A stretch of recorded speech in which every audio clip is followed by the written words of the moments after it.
Il y a un énorme problème, c'est la peur. Et malheureusement, la peur, c'est un sentiment naturel, hein, tout le monde peut avoir peur, moi-même ça m'arrive, il y a pas de problème là-dessus.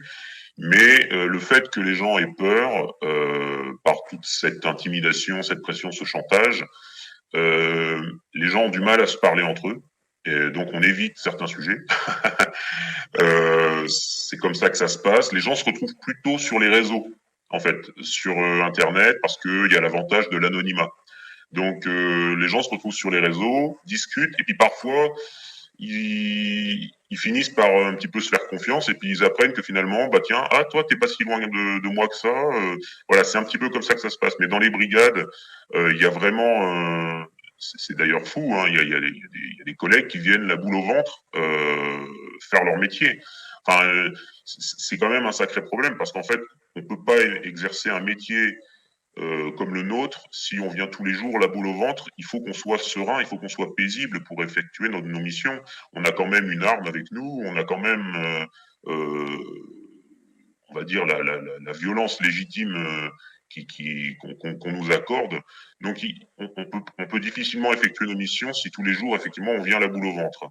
Mais il, je ne peux pas généraliser à tous les collègues. Hein. Il y a plusieurs profils au sein de la profession. Hein. Je vais pas. Il y a des gens qui sont très conscients. Il y a des gens qui sont conscients, mais qui font un petit peu la politique de l'autruche, c'est-à-dire qui veulent pas trop voir, qui préfèrent faire comme si tout ça n'existait pas parce qu'ils ont peur des représailles. Et puis vous avez d'autres profils, malheureusement ça je le déplore, mais ça existe, il faut aussi en parler, qui fonctionnent, on va dire pratiquement comme des complices, avec beaucoup de zèle, et puis qui font beaucoup de tort à notre profession aussi. Hein. Ça je le regrette vraiment, c'est qu'on a vraiment des collègues qui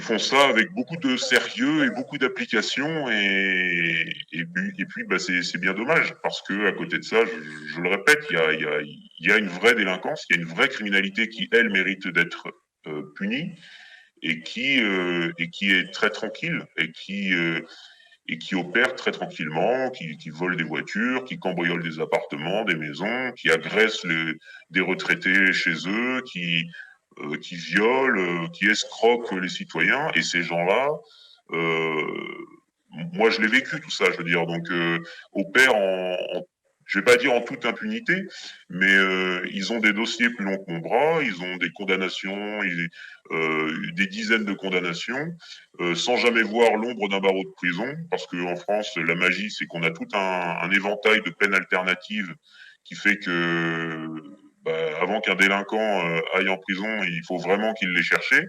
Mais ce que je vous dis là, c'est vrai pour une partie de la population, parce qu'une autre partie de la population, les gilets jaunes, les convois de la liberté, les soignants qui ont manifesté pendant un an, j'en oublie d'autres, ceux qui ont manifesté contre le pass sanitaire puis le pass vaccinal, tous ces gens-là, par contre, n'ont pas subi la même clémence que la délinquance, quoi. C'est-à-dire que eux, comme ils remettaient en cause directement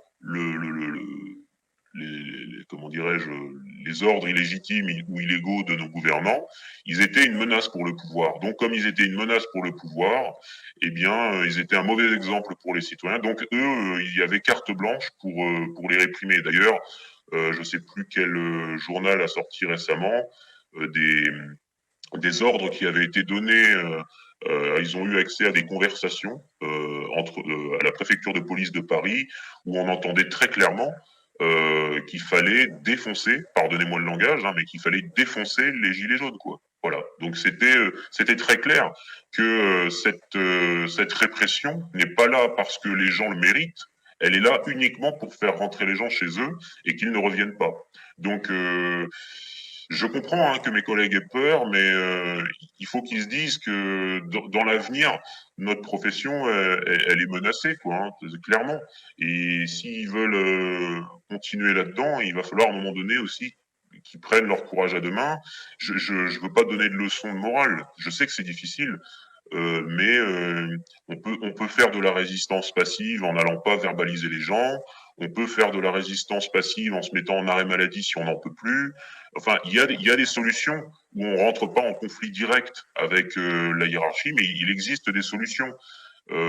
Et ça, il va bien falloir y penser parce que ce qu'ils sont en train de faire aujourd'hui en France, la destruction du service public, la destruction de l'hôpital public, la destruction de l'école publique.